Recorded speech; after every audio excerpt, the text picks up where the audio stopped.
Ош шаарындагы жанагы 3 көчө буга чейин билесиздер.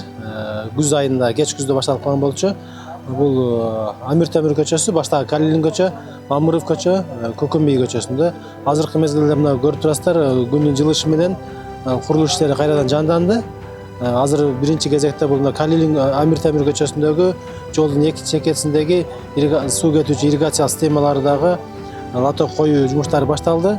Ошондой эле бул көчөгө параллелдүү мына Мамыров көчөсүндө дагы эски жарабай калган тротуарларды, лотокторду демонтаждоо иштери башталды да. Кудай буюрса азыр көрдүңүздөр, мына Калилин көчөнүн өзүндө эле 2 бригада иштеп жатат. Мамыров көчөсүндө да өзүнчө бригада иштеп жатат. Мына азыркы биринчи кезекте ошо ирригациялык системалары бүткөндөн кийин эле тротуар иштери, андан кийин эле этабы менен мына күндүн бираз дагы погоданын жылышы менен жол иштери дагы параллелдүү баштоо боюнча пландар болуп жатат.